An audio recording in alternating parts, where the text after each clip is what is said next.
what they follow? They follow the exceptional electronic configuration. What is meaning of exceptional electronic configuration? If you see the chromium and copper, so chromium is 24 and copper is 29, right? If you go according to Abbaugh rule, if you are going doing this configuration according to Abbaugh rule, so let us write according to Abbaugh rule. What is 1s2? This is the 1s2. Then what will come? 2s2. Then what will come? 2p6. Then 3s2. Then 3p6. Then 4s2. And then 3d. How much? 3d4. Okay. Count 2 to 4, 6, 10, 12, 6, 18 to 20, 24. Right? Copper, if you see according to Abbaugh rule, 1s2, 2s2, 2p6, then 3s2, 3p6, and then what will come? 4s2 and 3d9. Count out 2 to 4, 6, 10 to 12, 12, 6, 18 to 20 and 9, 29. Right? But this configuration and this configuration is wrong. Why these two configuration is wrong, student? That we have to understand in this lecture. Rule is there. Rule. Okay. Rule I am writing. Either half filled. Once I told you also either half filled. Okay. Either half filled or full filled. Either half filled or full filled orbitals. Either half filled or full filled orbitals are. Okay. Orbitals are more stable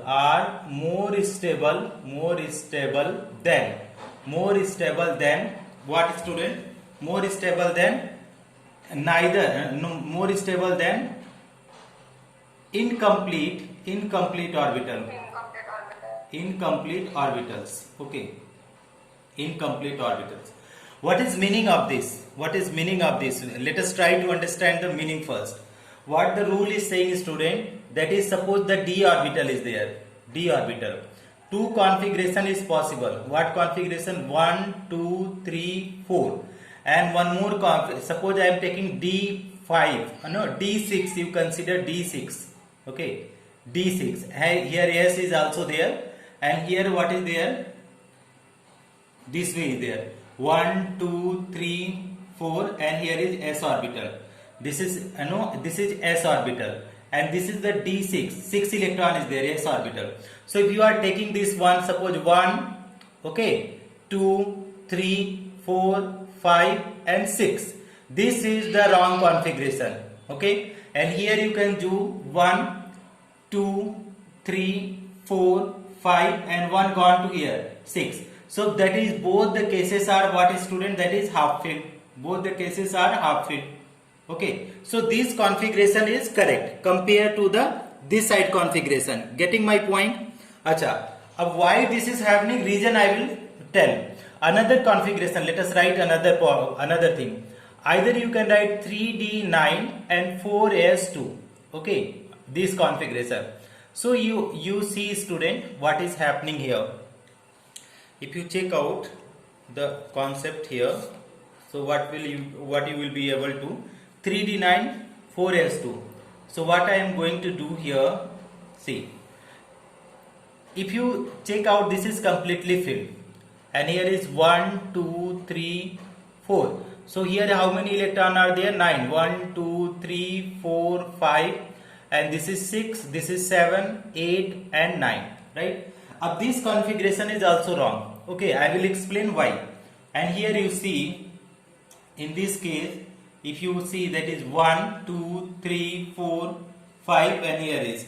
So here what is happening? This 4s2 is becoming 4s1 and this is becoming what is 3d10. One electron has transferred to here. So what is happening? They see 2 to 4 to 6 to 8 to 10. 2 to 4 to 6 to 8 to 10. Okay. And here is 1 is half. See. So now read out the rule. What they are saying, either half filled or full filled orbital are more stable.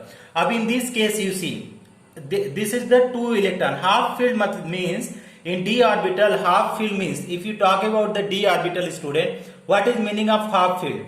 In d orbital if you are talking about, what is meaning of half filled? Anyone who can tell? 5 electron. 5 electron. Okay. And full field, if you talk about full field, student, what? Full means D10. These two conditions are stable condition. You check how many electrons are there in this case. How many electrons are there? 6 are there. 6 are there means it is neither half filled nor full filled. Getting now? This D6 is neither half filled nor full filled. Yes or no? So this configuration only 6 electron is there. 6 electron is also here. But here you see here. Who is talking? In those student whose home someone is talking, just mute yourself. Are you saying, beta? When you are replying, then that time. So this you see D6. So D6, what happened, student? D6 converted into D5 and one electron gone to s orbital. So you see now configuration 1, 2, 3, 4, 5, and this is 1.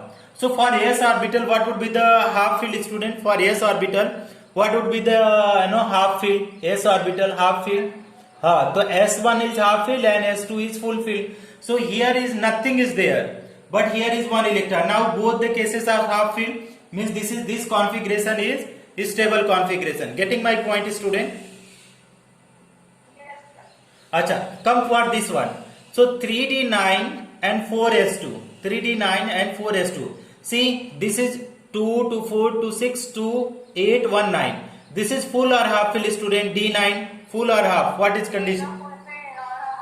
Neither full nor half. Means this is the wrong configuration. But here you see, student, in this case, 2 to 4 to 6 to 8 to 10, and here is half. So this is completely filled and this is half filled. Both the condition are getting fulfilled. So this is the stable. So this will be the correct configuration. Getting my point? Yes, sir. Okay, take a screenshot. Take a screenshot. Taken, sir. Everybody take a screenshot. Done, sir. Very good. Now let us understand, let us apply whatever we learn, that you apply on the chromium and copper. Chromium and copper, we are going to apply this. Whatever we have learned, this one, note that we are going to apply on chromium and copper.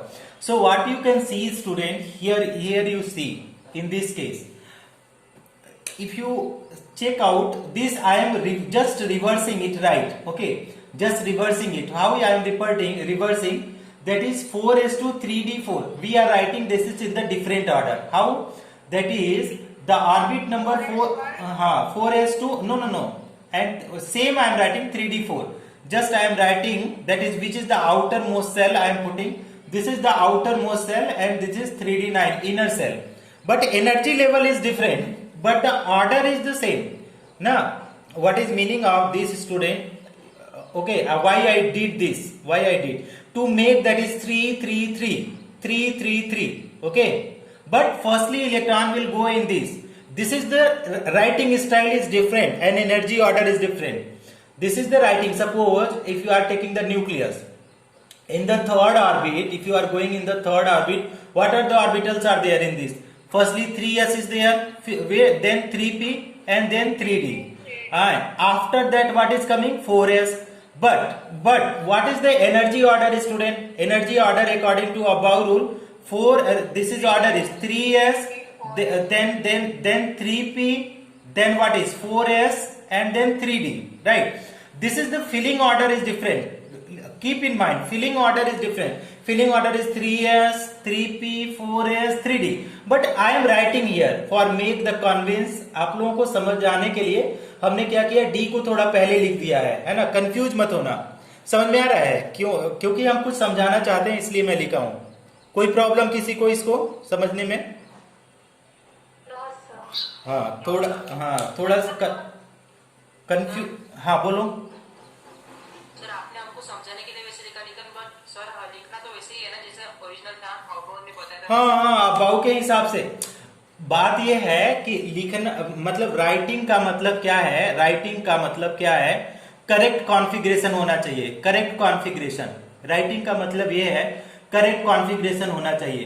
Correct configuration का मतलब कि how much electron आपको पता होना चाहिए इसमें जाएगा and how much कितना किस में जाएगा कि डी में कितना जाएगा, ये ना, this is what is known as correct writing का ये मतलब है। हाँ बोलिए। देन 4s 1 के पहले 3d5 लिख सकते हैं। हाँ लिख सकते हैं, ऐसे ऐसे ही लिखना है, एक्चुअल में ऐसे ही लिखना है, लेकिन इसमें थोड़ा सा ना आप लोग धीरे धीरे पढ़ोगे तो समझ में आएगा। अभी 1 से 50 तक मैंने बोला था ना कि आप 1 से 50 तक लिखना अपने नोट में, जो लिखे होंगे तो इसी ऑर्डर में लिखा गया है। लेकिन अबाउ क्या करता है, अबाउ या n+l रूल क्या बोलता है कि 3s आएगा, फिर 3p आएगा, फिर आपका 4s आएगा, लेकिन 3d आएगा। लेकिन लिखते तो हम लोग इसी ऑर्डर में है, पहले s में इलेक्ट्रॉन फिल करके इसमें जाते हैं। अगर बुक में आप जाओगे, बुक में कोई भी बुक उठाओगे तो आप ये वाला ही मिलेगा जो यहाँ पे भी बोर्ड पे लिखा है, समझ में आ रहा है। लेकिन रूल क्या बोलता है, रूल तो फिलिंग ऑर्डर ये है, राइटिंग ऑर्डर ये है, this is the filling order, but writing order this, समझ में आ रहा है। तो writing order and filling of electron order both are different. यहाँ पे देखो ऐसे greater than less than energy का नहीं लगाया हूं, मैं तो सीधे लिखा हूं। अब इसको समझने का बहुत, केमिस्ट्री में तो है ना, जितना आप पढ़ो ना धीरे धीरे अपने आप को आपके डाउट क्लियर होते हैं, खुद से क्लियर होते हैं। अब देखो ये फर्स्ट ऑर्बिट हुआ, फिर ये सेकंड ऑर्बिट हुआ, ये थर्ड ऑर्बिट, फोर्थ ऑर्बिट चालू हो रहा है ना। अब देखो, अब यहाँ पे क्या कर रहे हैं कि ये कॉन्फ़िगरेशन और ये कॉन्फ़िगरेशन हम लोगों ने क्या किया, गलत कर दिया। अब क्या कर रहे हैं, राइट अप्लाई क्या करते हैं, अप्लाई रूल ऑफ क्या, rule of either half field, rule of either क्या कर रहे हैं, हाफ फील्ड एंड क्या अप्लाई करेंगे, एंड कौन सा रूल, एंड फुल फील्ड, समझ में आ रहा है, half field and full field, इस वाले रूल को अप्लाई करना है। तो अगर हम इसको अप्लाई करें, थोड़ा सा यहाँ पे हम बना देते हैं, थोड़ा सा डायग्रामेटिक कर देते हैं। अगर डी ऑर्बिटल को देखो स्टूडेंट, डी ऑर्बिटल तो 1 2 3 4, एंड एस ऑर्बिटल को देखो तो यहाँ पे क्या हो जाएगा इस तरीके से। तो देखो कितने इलेक्ट्रॉन है यहाँ पे, 1 2 3 और 4। क्या कोई कुछ बोल रहा है क्या? अब इसमें देखो कि क्या कंडीशन आ रहा है इन सब में, देखो हाफ फील्ड और फुल फील्ड रूल अप्लाई करो, 1 2 3 4 5 6 7 8 9। अब देखो ये तो पहले तो एक वैकेंट है, फर्स्ट केस में क्या है, एक वैकेंट है, तो नाइदर हाफ नाइदर फुल वाला केस लग जाएगा। दूसरे में देखो कि ये क्या है, ए भी क्या हो गया, एक लेस है ऑक्टेट कंप्लीट करने से लिए 10 इलेक्ट्रॉन से, तो दोनों कॉन्फ़िगरेशन क्या हुआ, अगर दोनों को देखा जाए तो दोनों रॉन्ग हो जा रहे हैं। अब हम लोग ये वाला रूल अप्लाई कर रहे हैं, अप्लाई आइदर फुल फील्ड और हाफ फील्ड। तो देखो क्रोमियम का देखो कैसे लिख सकते हैं, क्रोमियम का तो हम लोग क्या कर रहे हैं, 1s2, 2s2, फिर क्या किया 2p6, फिर लिखा 3s2, फिर 3p6, इसके बाद कौन सा आता है 4s2। तो 4s2 के जगह पे हम लोग क्या लिख रहे हैं 4s1, और 3d कितना लिख दे बोलो, 3d5। अब इसी में डायग्रामेटिक करो इसको, देखो तो 1 2 3 4 हुआ, भरो इलेक्ट्रॉन को 1 2 3 4 एंड 5, और इसमें देखो तो क्या हुआ, इसमें भी एक आ गया। तो अब ये क्या हो गया, ये कंप्लीटली स्टेबल कॉन्फ़िगरेशन हो गया, स्टेबल, देखो सिमेट्रिकल डिस्ट्रीब्यूशन। और ये सारे क्या थे, अनस्टेबल। क्यों अनस्टेबल थे, क्योंकि इन सब में सिमेट्री है ही नहीं इलेक्ट्रॉन का, समझ में आ रहा है। दूसरा देखो क्रोमियम का, देखो कॉपर का देखो 29, तो बताना अभी 1s2, 2s2, फिर कितना हो जाएगा 2p6, 3s2, 3p6, इसके बाद बोलो 4s कितना होगा, 4s 1, very good, 3d 10, super super, thank you student, thank you so much समझने के लिए। 1 2 3 4, तो यहाँ पे भरो, एक हुंड रूल के हिसाब से एक इलेक्ट्रॉन भरेंगे, फिर पेयरिंग होगा, तो 5 हो गए, फिर 6, फिर 7, फिर 8, फिर 9, फिर 10, फिर ए हो गया। अब देखो ये क्या हो गया, ये फुल फील्ड, ये फुल हो गया, और ये क्या हो गया हाफ फील्ड। तो दोनों कंडीशन लग रहा है, फुल एंड हाफ फील्ड, तो ये भी कैसा कॉन्फ़िगरेशन हो जाएगा, स्टेबल, तो ये हो जाएगा। तो समझ में आया आप लोगों को क्या हम लोगों ने किया है इस रूल में, कंफर्म क्लियर है, वेरी गुड वेरी गुड। एक क्या क्या क्या, 4 तो एक्सेप्शन है, गैडोलिनियम और एक आध तो और है, 46 वाला एक और है, तो 2 आप कर लोगे तो वो अपने आप सारे स्टेप बन जाएंगे। स्क्रीनशॉट ले लिया, इरेज कर दूं? रीजन लिखवाने की जरूरत है क्या कि रीजन समझ जाओगे?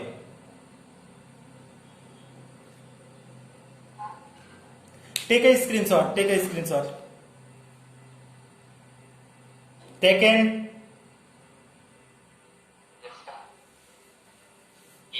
हाँ, now let us move further one another concept. What is other concept when you are going?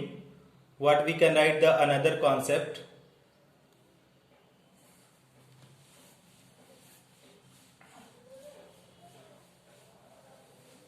जो हम लोग को दूसरा कॉन्सेप्ट आज पढ़ना है वो है आपका कि रीजन इसके लिए हम लोग क्या रीजन लिख सकते हैं। अगर हाफ फिल फुल फिल का लिख रहे हैं तो रीजन है, तो रीजन में ये है कि इन सब चीज में एक नोट नंबर 2 लिख लो, note number 2। What what what? Network band is okay okay okay. Student, electricity चली गई है, थोड़ा सा कोऑपरेट आप लोग करो ना। That is electricity gone.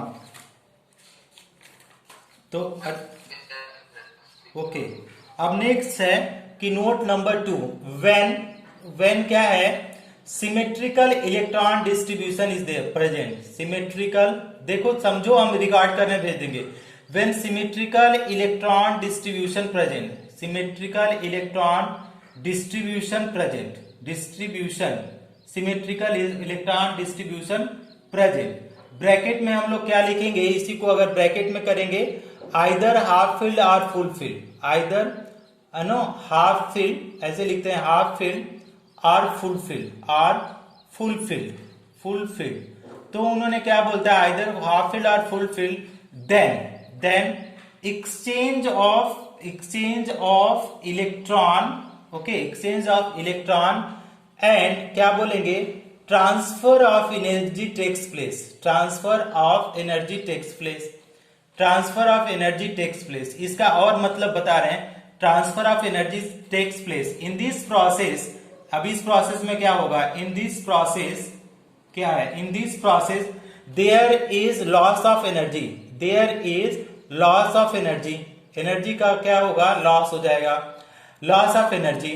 Greater the transfer of electron, greater the transfer of electron, greater the transfer of electron, transfer of electron, greater is the loss of energy, okay, greater is loss of energy, loss of energy, okay, loss of energy and higher the stability, and higher the stability. ध्यान से समझिएगा इसका क्या मतलब है, okay. इसका मतलब आप समझ लेंगे तो आपको लिए बहुत सारा चीज इसमें क्लियर हो जाएगा कि इसका मतलब अगर समझ लेंगे तो। ये बोला जा रहा है स्टूडेंट कि अगर कोई सिमिलर कॉन्फ़िगरेशन है, सिमेट्रिकल है, उसमें स्पिन भी सेम होना चाहिए। ध्यान दीजिएगा कि ये सेम है और एक एस है, मान लो यहाँ पे, तो एक हमने ऐसे बनाया था 1 2 3 4, और यहाँ पे हमने ए वाला कंडीशन बनाया था, और दूसरा वाला कंडीशन ये था कि हमने क्या कर दिया था, इसमें एक एक इलेक्ट्रॉन डाल दिया था, ठीक, और आपको यहाँ पे एक इलेक्ट्रॉन कर दिया था। ध्यान से समझना। तो ये वाला क्रोमियम का ही एग्जाम्पल है। ये क्या है? 3d4 था और क्या है? 4s2 था। अब यहाँ पे आप लोगों ने बोला कि 3d5 करो और 4s1 करो। अब इस कंडीशन में स्टूडेंट थोड़ा सा समझने की कोशिश करो। क्या बोल रहा है कि when symmetrical electron distribution present, symmetrical distribution मतलब ये भी बोलते हैं सेम स्पिन, सेम स्पिन। तो अगर सेम स्पिन है सब में तो क्या होगा? आइदर हाफ फिल्ड और full filled, then exchange of electron transfer, exchange of electron and transfer of energy takes place. दो चीज हो रहा है। एक्सचेंज ऑफ इलेक्ट्रॉन मतलब ये इलेक्ट्रॉन कहां पे जा सकता है? यहां पे जाएगा, या ये इलेक्ट्रॉन कहां पे जाएगा? यहां पे जाएगा, या ये इलेक्ट्रॉन यहां पे जाएगा। यहां पे तो वैकेंट है, कुछ भी एक्सचेंज नहीं हो सकता है, इलेक्ट्रॉन का एक्सचेंज नहीं होगा कि ये इलेक्ट्रॉन यहां चल जाए यहां पे। दूसरा चीज, अगर दूसरे की बात करें, अगर एक और कंडीशन की बात करें, पहला केस में तो ये हुआ कि आपका कितने इलेक्ट्रॉन ट्रांसफर हुए? पहला वाला इलेक्ट्रॉन खत्म करो, 1 2 3 4। अब दूसरे वाले इलेक्ट्रॉन को देखो, ये यहां जाएगा और आपका यहां पे जाएगा। अगर एक और कंडीशन अप्लाई करो आप लोग, और कंडीशन, तो देखो कितना आएगा कि थर्ड वाला इलेक्ट्रॉन कहां ट्रांसफर कर सकता है? कहीं नहीं, बैक साइड नहीं होगा, ऑलवेज फ्रंट साइड में ये होगा, मूवमेंट होगा। तो आपका देखो कि थर्ड वाला इलेक्ट्रॉन केवल इतना जाएगा और इसमें एक्सचेंज होगा नहीं, क्योंकि ये कंप्लीटली फील्ड है। तो अगर बोला जाए कि कितना एक्सचेंज हुआ, तो यहां पे देखो कितना हो रहा है, 4 एक्सचेंज हो रहा है। ए इसके साथ, ए इसके साथ, ए 4। यहां पे देखो कितना, ए इसके साथ, ए इसके साथ कितना हुआ, 3, और ये किसका, ए इसके साथ, इसके साथ, तो ये हो गया। तो कितना हो गया, 4 3 7 2 9 एक्सचेंज हुआ। अच्छा, अब इसी को इसी तरीके से इसमें देखो कि दूसरे वाले कंडीशन में कितना एक्सचेंज ऑफ एनर्जी हो रहा है। तो दूसरे वाले केस में देखो 1 वाला एक होगा, वही एक होगा ना। 2 टेस्ट से हुआ। 1 हुआ, चलो 1 लिखो ना, तब यहां पे भी कितना हो जाएगा, ऊपर वाला जो वाला मिक्स नहीं होगा, ऊपर होएगा तो उसको ऊपर वाला 3 रहेगा। होगा। तो ऊपर का 2 हो गया। कुछ गड़बड़ हो रहा है क्या? अभी सही है, चलो। अच्छा, यहाँ पे देखो, अब यहाँ पे अगर इस वाले कंडीशन में आओ, तो ये वाला इलेक्ट्रॉन यहाँ जाएगा, ये वाला यहाँ जाएगा, ये वाला यहाँ जाएगा और ये वाला यहाँ जाएगा। कितने एक्सचेंज हो गए? अभी 4 आया। अगर एक और कंडीशन आप, हाँ, और कंडीशन लगाओ, तो और कंडीशन लगाओगे तो आपका जो ये वाला इलेक्ट्रॉन होगा, इलेक्ट्रॉन नंबर 2, वो कहाँ जाएगा, यहाँ पे जाएगा, फिर यहाँ पे, फिर यहाँ पे। ये अगर एक और कंडीशन उठाओ, तो एक कंडीशन में कितना, 1 2 3 हुआ यहाँ पे। तो ये आपका 1 2 3 और 4 और क्या हुआ, 5। तो ये वाला आएगा, यहाँ पे जाएगा, तो कितने आ जाएंगे, 2। एक और बनेगा यहाँ पे, देखो 1 2 3 4। तो यहाँ पे जो भी इलेक्ट्रॉन होगा, आप लोगों को दिख नहीं रहा होगा, रुक जाओ मैं नीचे करता हूँ। तो ये वाला यहाँ पे जाएगा, तो कितना हो जाएगा, ब्लर है पूरा, क्या करूं बताओ। तो आपका यहाँ पे अगर देखें, यहाँ पे तो देखो कितना आ जा रहा है, 1 का एक्सचेंज। तो 4 3 7 2 9 1 10, टोटल एक्सचेंज कितना हो गया, 10 एक्सचेंज, 10 एक्सचेंज हुआ। और इस केस में आपने बताया 3 2 5 6 एक्सचेंज हुआ। अब हमारे रूल में देखो, रूल में ऊपर देखो कि क्या होगा कि जब कम एक्सचेंज हो या ज्यादा एक्सचेंज हो, उसमें क्या है, कब एनर्जी कम होगी, कब एनर्जी ज्यादा लॉस होगी, कम एक्सचेंज में या ग्रेटर एक्सचेंज में? कोई बताएगा? ग्रेटर एक्सचेंज में। तो अगर ग्रेटर एक्सचेंज मतलब मोर लॉस ऑफ एनर्जी, यहां पे लिख सकते हैं more loss of energy, more loss of energy. तो मोर लॉस ऑफ एनर्जी मतलब ये इसके पास कितना हो जाएगा, लेस एनर्जी हो जाएगा। और जितना कम एनर्जी, कौन स्टेबल होगा, कम एनर्जी वाला कि मोर एनर्जी वाला? कौन स्टेबल ऑर्बिटल होगा? कम एनर्जी वाला।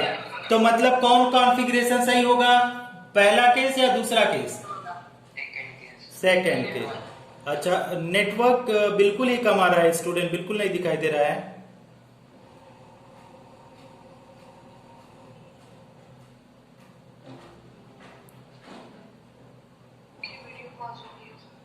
नहीं, वीडियो पॉज हो गई है, that is okay. You people are able to see the board और नॉट?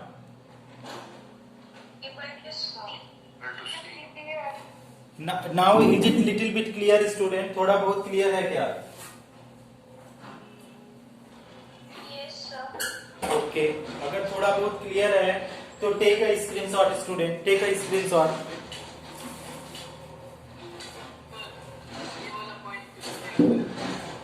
ये वाला पॉइंट ये है, देखो कि जब कोई चीज एक्सचेंज होता है ना, अपने समाज में या कहीं भी एक्सचेंज, मान लो ट्रांसफर कर रहे हो सामान, मान लो पैकर्स मूवर्स वाले होते हैं जो सामान ट्रांसफर करते हैं एक जगह से दूसरे जगह से। तो कुछ सामान गिर जाता है, कुछ सामान गिर गया या कुछ लॉस हो गया। तो जब लॉस होता है तो अपने पास क्या हुआ कि अगर एक्सचेंज हुआ तो एक्सचेंज में एनर्जी का लॉस हो गया, एक्सचेंज में एनर्जी लॉस हो गया। और जिसके पास जितना कम एनर्जी, जिसके पास जितना कम एनर्जी, वो इतना आसानी से चुपचाप एक जगह बैठा रहेगा, है ना। कम एनर्जी का मतलब कि बहुत ज्यादा वो दौड़ नहीं लगा सकता है। तो इसी का मतलब ये समझाया जा रहा है कि इसमें तो एक्सचेंज ऑफ 6 एक्सचेंज हुआ, लेकिन दूसरे वाले केस में 10 एक्सचेंज हुआ। तो इसकी एनर्जी ज्यादा है और इसकी एनर्जी कम है, और ज्यादा एनर्जी है तो ये क्या हो गया, स्टेबल या अनस्टेबल, ये हो गया अनस्टेबल। और इसके पास कम एनर्जी है तो ये क्या हो गया कि आपका स्टेबल हो गया, ये क्या हो गया, स्टेबल। समझ पा रहे हैं आप लोग?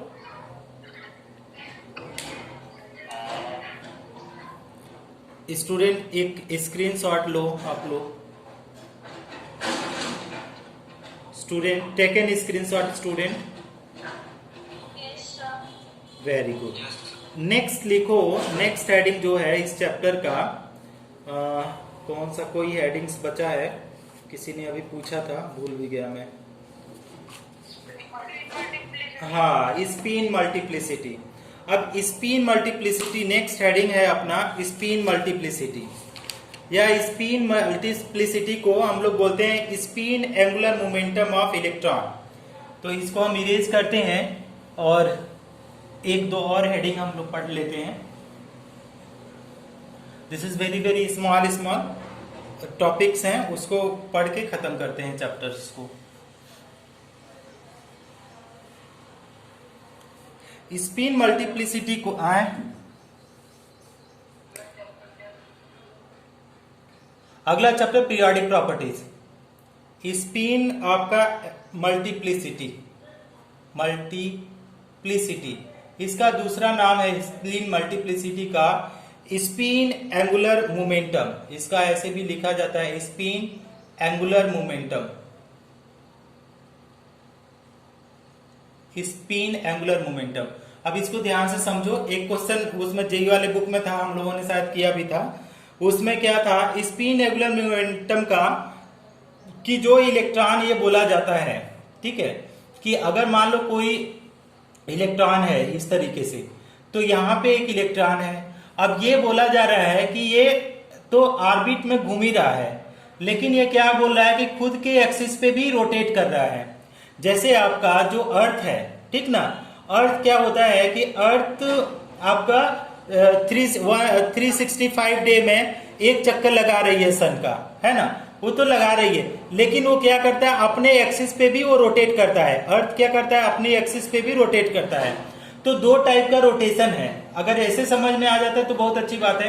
तो एक स्पिनिंग क्या हो सकता है, इस टाइप में स्पिनिंग होगा, या दूसरा स्पिनिंग क्या हो सकता है कि इलेक्ट्रॉन का इस साइड में भी हो सकता है। तो अगर ये वाला हो रहा है तो दैट इज क्लॉकवाइज, और ये वाला हो रहा है तो एंटी क्लॉकवाइज। लेकिन इसमें स्पिन मल्टीप्लिसिटी में ऐसा माना जाता है कि हम लोग जब भी लेंगे तो वहां पे क्या लिखेंगे, प्लस हाफ लेंगे, +1/2, ठीक। अब इसको +1/2 का मतलब क्या होता है उसको भी समझाएंगे। स्पिन मल्टीप्लिसिटी या स्पिन एंगुलर मोमेंटम का मतलब ये हुआ कि कितना इलेक्ट्रॉन मूव कर रहा है, कितना स्पिनिंग ले रहा है, या टोटल नंबर ऑफ स्पिनिंग कितना हो रहा है।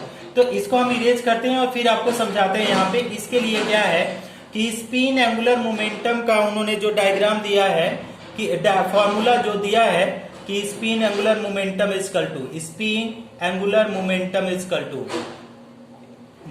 इजकल टू क्या होता है स्पिन एंगुलर मोमेंटम का फॉर्मूला, इसको बोलते हैं कि यहां पे आ जाएगा ब्रैकेट में आपका this is the s and then s+1 और आपका h/2π, h क्या हो जाएगा 2π। This is the formula of spin angular momentum, कि हम लोग कैसे किसी भी इलेक्ट्रॉन का हम लोग स्पिन एंगुलर मोमेंटम कैलकुलेट कर सकते हैं, ठीक। अगर आप लोगों ने बोला, अगर क्वेश्चन एक करवाते हैं, कैलकुलेट द ना spin angular momentum okay, momentum of a electron ना, ऑफ अ इलेक्ट्रॉन, किसी एक इलेक्ट्रॉन के लिए अगर स्पिन एंगुलर मोमेंटम पूछें तो हमारे पास क्या हो जाएगा, देखो, अगर हम लोग किसी एक इलेक्ट्रॉन का अगर एक स्पिन एंगुलर मोमेंटम लिखने की कोशिश करेंगे तो हम लोग यहाँ पे क्या लिख सकते हैं कि s की जगह ना स्पिन, s फॉर स्पिन है, s फॉर स्पिन, तो आप s की जगह पे हमने अभी बताया कि किसी एक इलेक्ट्रॉन की बात करें तो +½ लिखेंगे, ठीक। अब यहाँ पे रूट है तो +½ ही हमेशा आएगा, क्योंकि -½ में नेगेटिव आ जाएगा, कोई उसका मतलब नहीं बनेगा।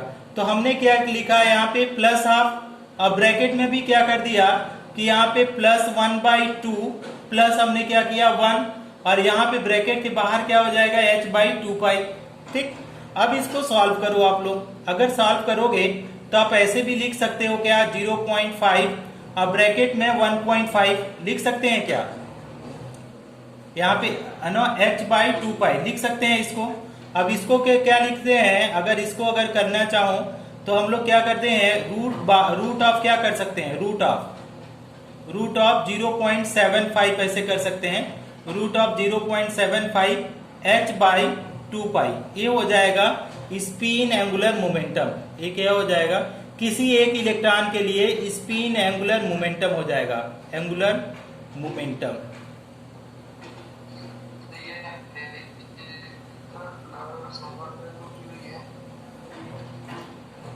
वन बाई टू, एक ही इलेक्ट्रॉन है ना, एक इलेक्ट्रॉन।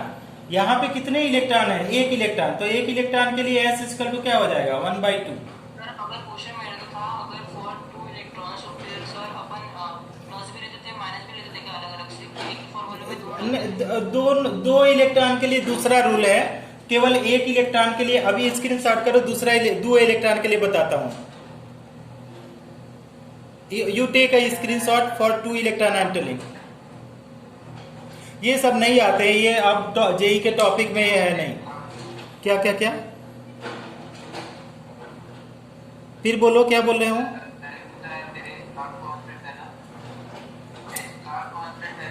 हाँ, yes, no, no, no, no.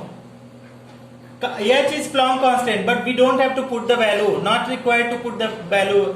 H and pi value not required. ये तो आप लोग पहले भी पढ़ चुके हो ना बोहर्स एटॉमिक मॉडल में कि MVR इक्वल टू क्या होता है NH/2π। ये तो पढ़ चुके हैं ना, तो हम इतना डिटेल में नहीं जा रहे हैं, शॉर्ट टॉपिक है।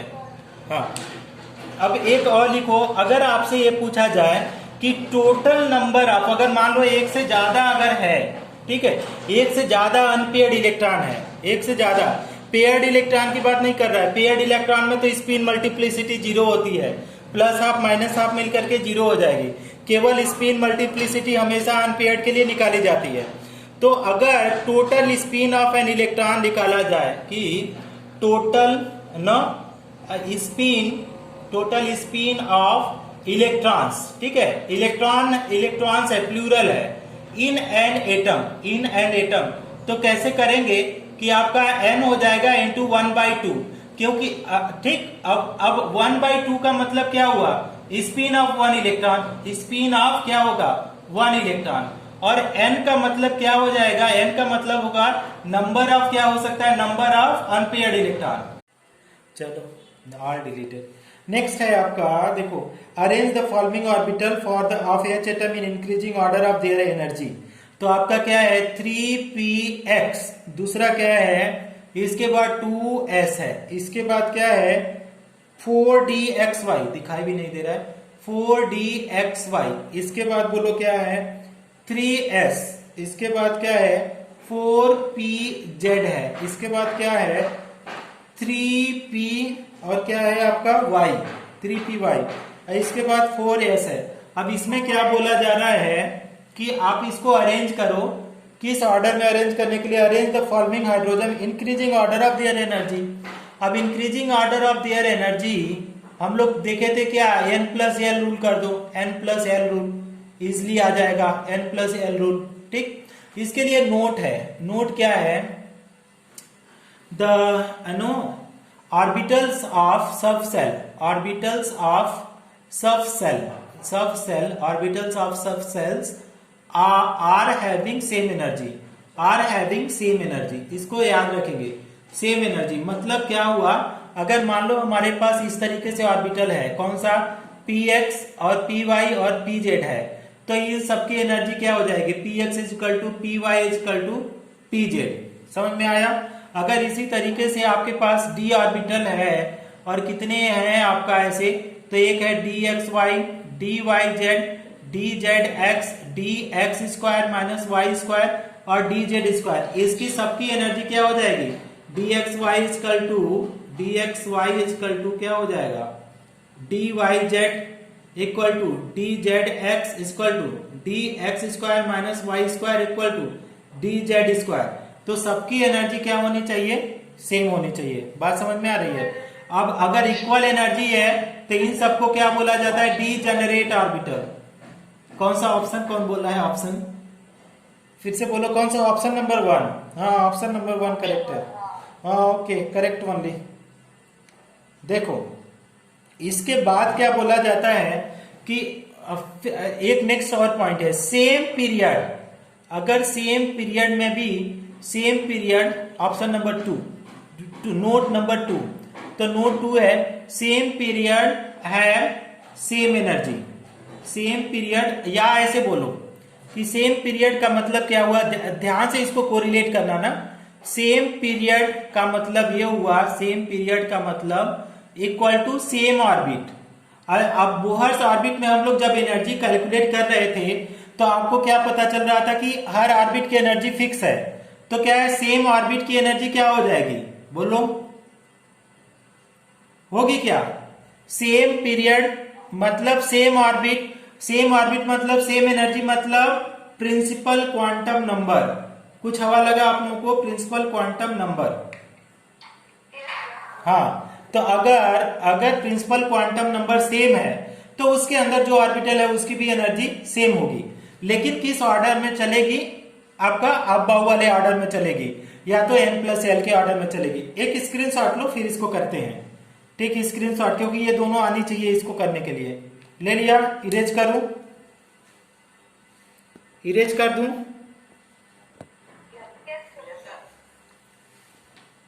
अच्छा चलो बहुत अच्छी बात है। इसमें देखो कुछ लोग, जो लोग क्वेश्चन पूछे हैं व्हाट्सएप किए हैं ना, आप लोग प्लीज वेट करो, क्योंकि I am also very busy ना, अदरवाइज रिप्लाई कर दिया होता। क्योंकि पेपर कल रात में 3 बजे तक मैं सॉल्व किया हूँ, वो वाला पेपर जो आप लोग का एग्जाम होने वाला है, कमिंग एग्जाम, तो इसलिए टाइम नहीं मिल पा रहा है। जैसे ही कल से टाइम मिलेगा सबका रिप्लाई हो जाएगा, सबका आंसर। देखो क्या है, 3px है, नहीं मैं 12 का चेक कर रहा था, 11 का तो किसी और ने किया है, हम 12 का किए हैं। 3px है, इसके बाद क्या होता है 2s है, इसके बाद 4dxy, इसके बाद फिर आ जाएगा 3s, इसके बाद 4pz, इसके बाद कौन सा आ जाएगा 3py, इसके बाद 4s। अब इसके लिए सबके लिए n+l रूल लिखो, n+l वैल्यू कितना आ जाएगा, 3 + 1 कितना आ जाएगा 4, और 2 + 0 कितना आ जाएगा 2।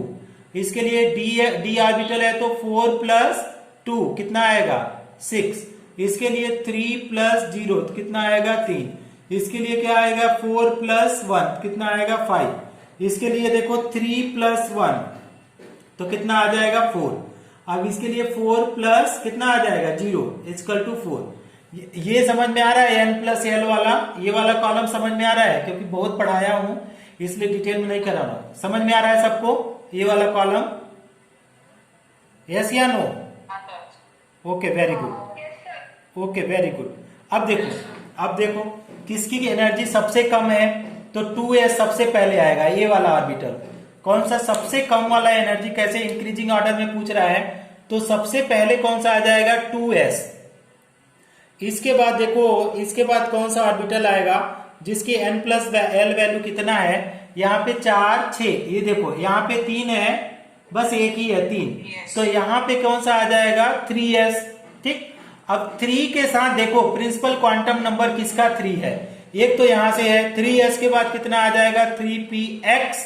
इसके बाद ये खत्म हो गया, क्योंकि यहाँ पे देखो 3 है प्रिंसिपल क्वांटम नंबर, क्योंकि हमने बताया अगर मान लो ये न्यूक्लियस है और ये ऑर्बिट है, तो ये अगर ऑर्बिट नंबर कोई मान लो कि n की वैल्यू देखो कितना है, अगर n की वैल्यू देखो इस वाले ऑर्बिट में n की वैल्यू 3 है, तो आपका 3s भी आएगा, 3p आएगा, और क्या आ जाएगा 3d भी आएगा।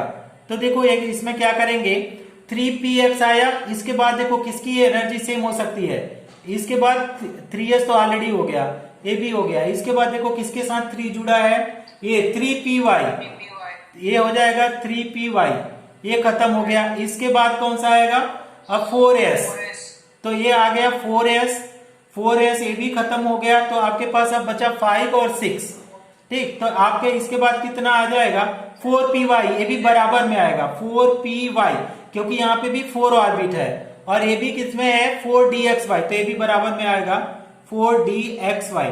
देखो मैच करो ऑप्शन में, कौन सा ऑप्शन आ रहा है, ऑप्शन मैच करो, कौन सा ऑप्शन आ रहा है, ऑप्शन 1। स्क्रीनशॉट लो इसका, वेरी गुड वेरी गुड। अब स्क्रीनशॉट लेना बेटा इसका,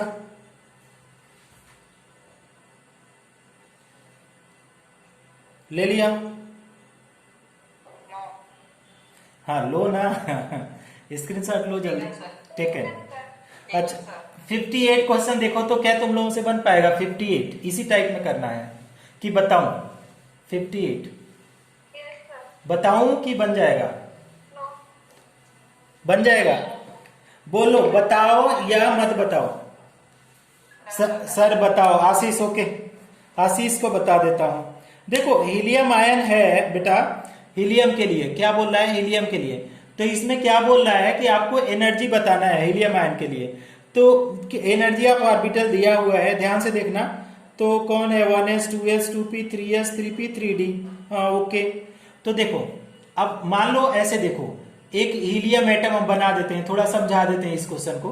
हीलियम है तो मान लो ये न्यूक्लियस है, तो ये तो ऑर्बिट 1 हुआ, ये फर्स्ट ऑर्बिट, ये ऑर्बिट कौन सा हुआ फर्स्ट, इसके बाद कौन सा ऑर्बिट होगा इसका सेकंड ऑर्बिट, ये सेकंड ऑर्बिट, इसके बाद कौन सा ऑर्बिट आएगा, ये वाला आएगा थर्ड ऑर्बिट, थर्ड ऑर्बिट, समझ में आ रहा है। अब देखो, अब ऐसे ध्यान से समझना, ये थर्ड ऑर्बिट, तो इन सबकी एनर्जी तो फिक्स है, 3 की एनर्जी कुछ है, इसकी एनर्जी कुछ है और इसकी एनर्जी, सबका हम लोगों ने कैलकुलेट किया था, -13.6 आया था, माइनस कितना आ गया था 3.4 आया था, अब इसका -1.5 समथिंग आया था इलेक्ट्रॉन वोल्ट में, समझ में आया सबकी एनर्जी, तो सबकी फिक्स है।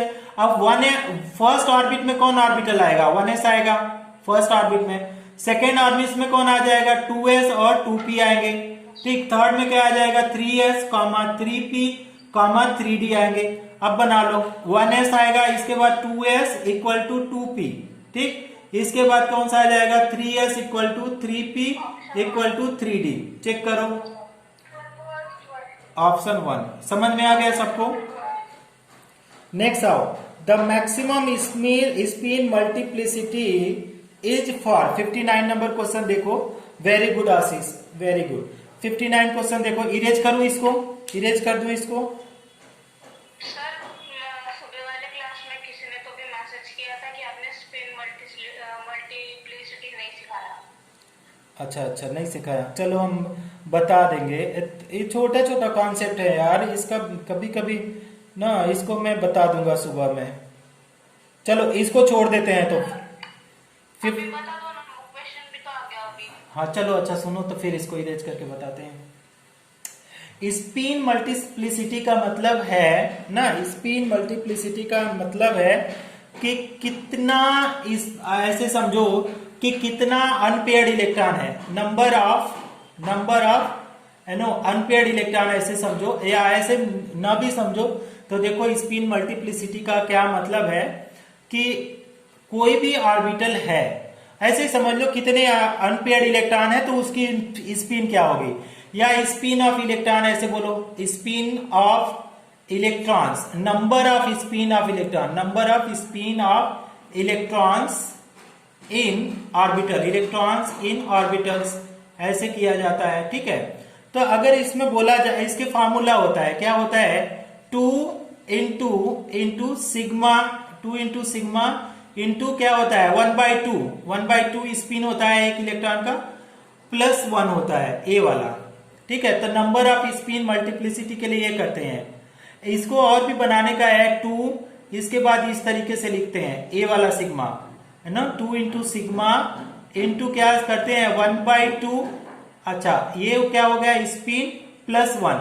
अब इसमें देखो इसका मतलब क्या हुआ, सिग्मा का क्या है, sigma is equal to number of unpaired electron, number of unpaired electron, ठीक। अब देखो कैसे कर सकते हैं नंबर ऑफ अनपेयर्ड इलेक्ट्रॉन को, अगर इसी में देखा जाए, किसको मैं चेक कर देता हूं, किसी को भी ले लो, क्रोमियम वेनेडियम 3+ है, ठीक, इसके बाद क्रोमियम 2+ है, इसके बाद Mn 2+ है, वैनेडियम 2 हाँ वेनेडियम 2, अच्छा टू प्लस।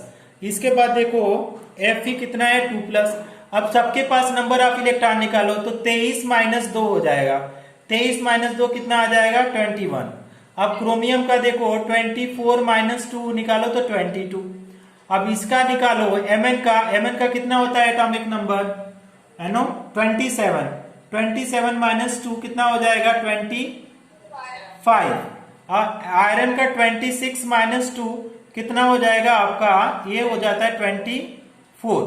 अब इसका कॉन्फ़िगरेशन हो जाएगा 3d1, इसका कॉन्फ़िगरेशन हो जाएगा 3d2, इसका कॉन्फ़िगरेशन हो जाएगा 3d5 और इसका हो जाएगा 3d कितना हो जाएगा 4। देखो कैसे कर सकते हैं इसको कॉन्फ़िगरेशन में, कैसे करके बता रहा हूं कि अगर 21 इलेक्ट्रॉन है, 21 वाले के लिए बता देता हूं तो कितना हो जाएगा 1s2 नंबर 25 है ना? किसका Mn का 25 होता है, मैग्नीज हाँ 25। 7 लिखा है ना? 25 माइनस 2 कितना हो जाएगा 23 मतलब कितना हो जाएगा 3d3 ना 3d3 yes sir. Okay. Yes sir. और यहाँ पे इसके साथ साथ क्या है देखो, यहाँ पे 4s2 है, इसके बाद भी 4s2 है, इसके बाद भी 4s2। अब इसके बाद भी क्या होता है ये वाला यहाँ पे भी 4s2। तो इसके पास अगर नंबर ऑफ अनपेयर्ड इलेक्ट्रॉन देखो तो कितना आ जाएगा, एक इधर में चला जाएगा ना 24, तो आपका आ जाएगा देखो 4 5 6 नंबर ऑफ अनपेयर्ड इलेक्ट्रॉन यहाँ पे आ जाएगा 6 और यहाँ पे कितना आ जाएगा इसके केस में भी देखो तो आपका इधर में चला गया तो यहाँ पे आ रहा है आपके पास नंबर ऑफ अनपेयर्ड इलेक्ट्रॉन 3 और एक इधर चला जाए, यहाँ पे तो 3 ही आ रहा है 3, यहाँ पे 2 और यहाँ पे सर कैसे आया? यहाँ पे देखो आइदर हाफ फिल और फुल फिल ऑर्बिटल, ये ना हाफ फिल और फुल फिल ऑर्बिटल का एक रूल पढ़ाना है तुम लोगों को, भूल गया हूं पढ़ाना। देखो इसको हाफ फिल करने के लिए 1 2 3 4 और 5, तो ये क्या करेगा एक इलेक्ट्रॉन इसको दे देगा तो ये कंप्लीट हाफ फिल हो जाएगा और ये भी हाफ फिल, ठीक है। तो n इक्वल टू देखो कितना, क्योंकि अगर इसके पास 4 होता है डी ऑर्बिटल में 4 तो ना तो ये फुल फिल होता ना हाफ फिल, तो हाँ तो ये वाला इलेक्ट्रॉन किधर चला गया, एक इलेक्ट्रॉन दिया गया इसमें, तो सारे हाफ फिल। एक रूल होता है आइदर हाफ फिल और फुल फिल स्टेबल, तो दोनों अनस्टेबल दोनों हाफ हो गए तो ये हो गया स्टेबल। अब इसमें अगर बात करें तो अनपेयर्ड इलेक्ट्रॉन की 6, अब यहाँ पे क्या हो जाएगा 3 2 1, तो सबसे ज्यादा अनपेयर्ड इलेक्ट्रॉन किसमें है Fe में, तो आपका जो ऑप्शन आएगा ये वाला आ जाएगा कि आपका क्या हो जाएगा 2 इंटू 6 इंटू 1/2 प्लस 1 कितना आ जाएगा, 2 2 कैंसिल आउट, तो यहाँ पे आ जाएगा स्पिन मल्टीप्लिसिटी 7। देखो ऑप्शन कौन सा दिया है, आंसर चेक करो 58 का ऑप्शन चेक करो, ऑप्शन 4। Sir 59 question 59 option 4। अब 59 ऑप्शन चेक करो आप लोग, तो कितना है 59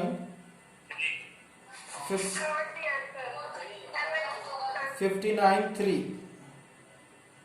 अच्छा 59 3, ये देखना पड़ेगा, हो सकता है क्वेश्चन कुछ रॉन्ग हो, इसको देखना पड़ेगा, मैं देख करके बताऊंगा। हमारे ख्याल से ये होना चाहिए डी वाला, है ना, otherwise I check, I will tell you. Next question देखो, question number 60, the number of radial nodes for 3s and 2p are p and q, the sum of p plus q is asking. तो आपका क्या दिया है 3s और 2p दिया है, 3s 2p। अब रेडियल नोड हम लोग देखे थे कि n माइनस l माइनस 1, तो n माइनस l माइनस 1 करो तो n की वैल्यू 3 माइनस 0 माइनस 1 कितना आया 2। अब इसके लिए देखो क्या हो जाएगा 2 माइनस 1 माइनस 1 कितना आ जाएगा 0। तो p, अगर इसके लिए बोला कि रेडियल नोड का वैल्यू यहाँ p है और इसके लिए बोला q, तो पूछ रहा है p प्लस q कितना होगा, तो कितना हो जाएगा 2।